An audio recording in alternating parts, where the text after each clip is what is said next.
Sir కవిత గారికి మరో shock తగిలింది. సో, ఆమె రిమాండ్‌ని మరికొన్ని రోజులు పొడిగించడం జరిగింది సార్. మరి ఎంతకాలం రిమాండ్‌లో ఉండే ఛాన్స్ ఉంది? బెయిల్ దొరికే పరిస్థితి ఏమన్నా కనిపిస్తుందా సార్?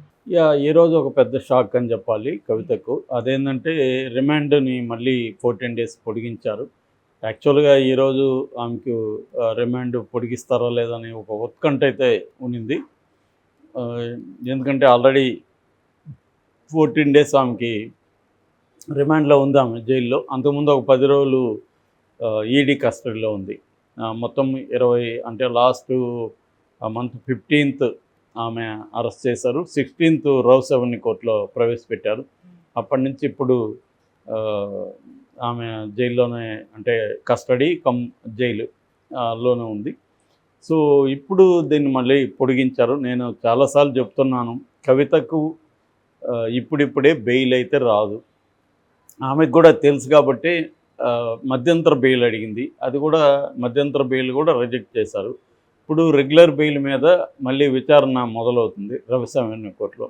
జనరల్గా ఈడీ కోర్టులు, సుప్రీంకోర్టే బెయిల్ ఇవ్వలేని పరిస్థితి ఉంటే చిన్న కోర్టులు, కింది కోర్టులు ఇవ్వవు. ట్రయల్ కోర్టులు అయితే అసలు ఇవ్వవు. జనరల్గా ప్రత్యేక కోర్టులు, సిబిఐ కోర్టు కానీ, ఎన్ఐఏ కోర్టు కానీ, ఈడీ కోర్టు కానీ, ఇవి ప్రత్యేక కోర్టులు ఏం చేస్తారంటే ఆయా ఇన్వెస్టిగేటివ్ ఏజెన్సీలకు అనుకూలంగానే ఆ కోర్టులు ప్రవర్తిస్తారు. అంటే నేను అనేది ఇల్లీగల్గా ఏం ప్రవర్తించరు, విత్ ఇన్ ద లీగల్. కానీ కోర్టుల్లో ఎప్పుడే కానీ మన దేశ చట్టాల పరిస్థితి ఏంటంటే, ఒక చట్టాన్ని నువ్వు ఎలా ఇంటర్ప్రిట్ చేస్తున్నావు అనేది ఇంపార్టెంట్. ఆ డిస్క్రిషనరీ పవర్ అనేది చాలా ఇంపార్టెంట్. ఆ డిస్క్రిషనరీ పవరు జడ్జెస్ వాడుకోవచ్చు. కాకపోతే ఇటువంటి చట్టాల్లో జడ్జెస్ చేతులు కూడా కట్టేస్తాయి ఈ చట్టాలు. ఎందుకంటే నేను ఆల్రెడీ చెప్పాను, section PMLA, prevention of money laundering act 2002లో సెక్షన్ 45 ఉంది. ఆ 45 ప్రకారము ట్విన్ కండిషన్స్ మీట్ అయితేనే బెయిల్ ఇవ్వాలి. ట్విన్ కండిషన్స్ ఏది? ఒకటి, ఆ ముద్దాయి నిర్దోషాన్ని కోర్టు నమ్మాలి. కోర్టు నమ్మాలంటే ఒక మినీ ట్రయల్ లాంటిది జరగాలి కదా, నిర్దోషాన్ని ప్రూవ్ చేయాలి కదా. రెండవ కండిషన్ ఏంటంటే, బయటికి వెళ్ళినాక నేరం చేయరు అని కూడా ముద్దాయి నమ్మాలి.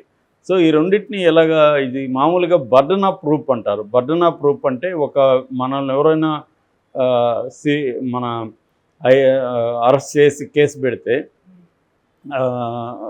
అప్పుడు ఐపీసీ కానీ సిఆర్పిసి ఈ చట్టాల కింద కేసులు పెడితే, మనం నేరం చేశారని మన మీద కేసు పెట్టిన పోలీసులు ప్రూవ్ చేయాలి. మనం ప్రూవ్ చేసుకోవాల్సిన అవసరం లేదు. మనం నిర్దోషాన్ని మనం ప్రూవ్ చేసుకోవాల్సిన అవసరం లేదు. మనం దోషాన్ని వాళ్ళు ప్రూవ్ చేయాలి. బర్డన్ ఆఫ్ ద ప్రూఫ్ వాళ్ళ మీద ఉంటుంది అన్నమాట.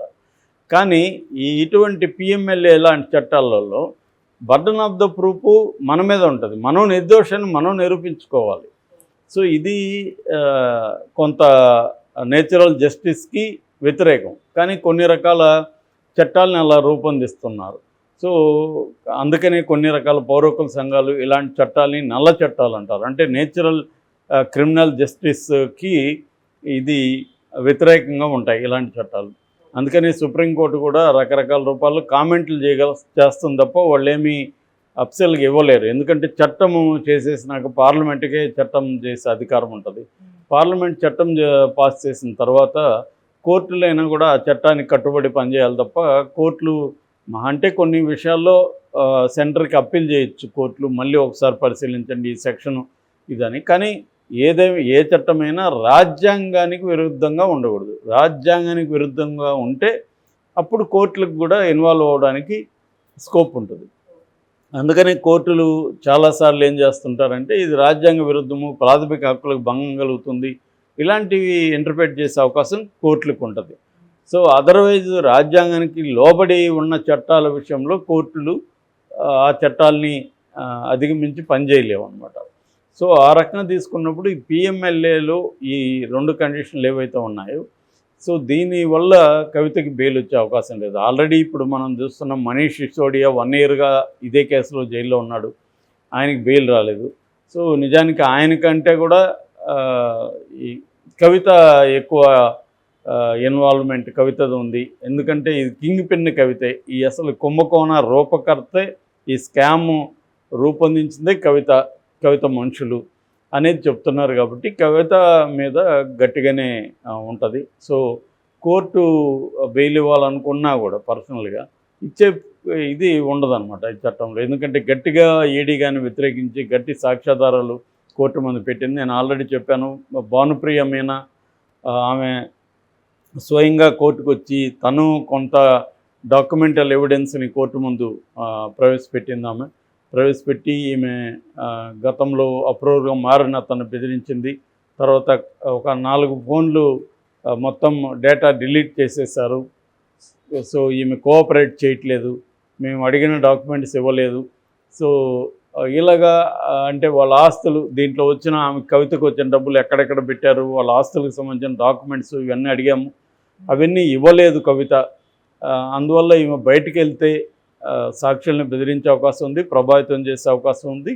కాబట్టి ఈమెకు బెయిల్ ఇవ్వద్దన్న ఒక స్ట్రాంగ్ ఆర్గ్యుమెంట్ను భానుప్రియ మీనా కూడా అక్కడ కోర్టు ముందు చేసింది. సో మామూలుగానే బెయిల్ ఇచ్చే పరిస్థితి లేదు. అలాంటిది ఇంత స్ట్రాంగ్గా ఈడీ కవితకి యాంటీగా అక్కడ మాట్లాడుతున్నప్పుడు ఖచ్చితంగా అక్కడ ఉన్న రౌసావిని కోర్టులో జడ్జి కావేరి బవేజ్ గారు ఇచ్చే పరిస్థితి అయితే లేదు. కవిత ఎందుకు ఇరుక్కునిందంటే మెయిన్ టార్గెట్ వాళ్ళకి కేజ్రీవాల్ని అరెస్ట్ చేయాలంటే ముందు కవితని బయట ఉంటే వాళ్ళకి ఇబ్బంది. సో ఆ రకంగా కవిత ఒక రకమైన ఆమెకు బ్యాడ్ టైం అని చెప్పచ్చు ఈ కేసులో. లేదంటే మామూలుగా అయితే కవితను అరెస్ట్ చేసే పరిస్థితి లేదు. కేజ్రీవాల్ కోసం కవితను అరెస్ట్ చేయాలి. సో కవిత ముందున్నవి 2 మార్గాలు ఇప్పుడు బయటికి రావడానికి. ఒకటేమో తాను అప్రూవర్గా మారి కేజ్రీవాల్ని ఇరికించడం, అది ఒక మార్గం. రెండో మార్గం కేసీఆర్ ఎన్డీఏ కూటమిలో చేరడానికి మోడీని కానీ ఒప్పించగలిగితే రెండో మార్గం. ఈ 2 మార్గాలు కూడా నాకు తెలిసి అయితే జరిగే పరిస్థితి లేదు. ఎందుకంటే ఈమె అప్రూవర్గా మారే పరిస్థితి లేదు, అది నెంబర్ 1. నెంబర్ 2, కేసీఆర్ రెడీగానే ఉన్నాడు, కానీ ఎన్డీఏలో చేరడానికి మోడీ చెప్పినట్టు వినడానికి కేసీఆర్ రెడీగానే ఉన్నాడని చెప్తున్నారు. అందుకని ఆయన మోడీని ఇప్పటివరకు ఈ విషయంలో నిందించట్లేదు, మాట్లాడట్లేదు, కేజ్రీవాల్ అరెస్ట్ని కూడా ఖండించలేదు. సో ఆ రకంగా ఉన్నాడు, కానీ మోడీ రెడీగా లేడు. ఎందుకంటే ఆల్రెడీ ఇది కిందికి పోతున్న పార్టీని ఇంకా కిందికి తొక్కేయచ్చు ఈజీగా. ఆ ప్లేస్లోకి మనం రావచ్చు అనుకుంటారు, కానీ ఎవరైనా దాన్ని కిందికి పోతున్న పార్టీని మోడీ ఎందుకు ఇచ్చి పైకి లేపుతాడు? సో మోడీకి అవసరం లేదు. సో అది గతంలోనే చేసుకొని ఉండాలి కేసీఆర్. సో ఇంకోటి ఏంటంటే, నేను ఇంతకుముందు కూడా చెప్పాను, ఒక చంద్రబాబుని కేసీఆర్ని కంపేర్ చేస్తే చంద్రబాబుకి తన విషయంలో ముందు చూపు ఎక్కువ, విజన్ ఎక్కువ. అంటే వ్యవస్థలు ఎక్కడెక్కడ ఏ వ్యవస్థల్లో తన మనుషులు ఉండాలి, ఈ ప్లానింగ్ బాగుంటుంది చంద్రబాబుకి. అంటే సపోర్ట్ సిస్టమ్ ఆయన బాగా పెట్టుకున్నారు. కేసీఆర్ కాకుండా లేదు. ఇప్పుడు ఢిల్లీలో కేసీఆర్ తరపున లాబింగ్ చేసేవాళ్ళు ఎవరున్నారు? ఎవరు లేరు. సో ఇది కేసీఆర్కి అటువంటి మెకానిజం పెట్టుకోకపోవడం, ఆయన ప్రజల్లో ఇవేవి లేకుండా కూడా ప్రజల్లో ఉంటే ప్రజల్లో వల్ల ప్రెజర్ అనేది ఫీల్ అవుతారు. ప్రజల్లో ఏమో ఇప్పటివరకు నేను ఎక్కడా కూడా కవిత పాపం అరెస్ట్ అయిందన్న కామెంటే చూడలే. అందరూ కూడా కవితను ఆమె అరెస్ట్ అవ్వడం కరెక్టే, ఆమె ఇంకా వేసేయాలి, జైలు నుంచి బయటికి రాకూడదు, ఇలాగా కామెంట్లు పెడుతున్నారు తప్ప కవిత మీదుగా సానుభూతి. ఒక తెలంగాణ ఆడబిడ్డ జైల్లో ఉంది, అక్రమంగా మోడీ తీసుకెళ్లి జైల్లో పెట్టాడు అన్న ఒక వాయిస్ ఎక్కడా వినపడట్లేదు. ఈవెన్ బీఆర్ఎస్ కూడా దాని మీద గట్టిగా ఆందోళన జరపట్లేదు.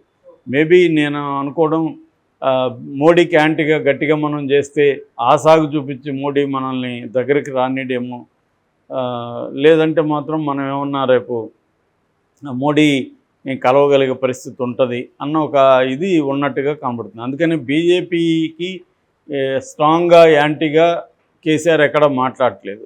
ఓన్లీ రేవంత్ రెడ్డిని మాత్రమే టార్గెట్ చేస్తున్నాడు, బీజేపీని టార్గెట్ చేయలేదు. సో ఈ 2 ఫుల్ఫిల్ కావు కాబట్టి కవితకి ఇప్పుడిప్పుడే బెయిల్ అయితే రాదు. ఖచ్చితంగా ఎలక్షన్ల వరకు అయితే 100% బెయిల్ రాదు ఆమెకి. ఎందుకంటే కేజ్రీవాల్కి 100% రాదు కాబట్టి ఈమె కూడా రాదు.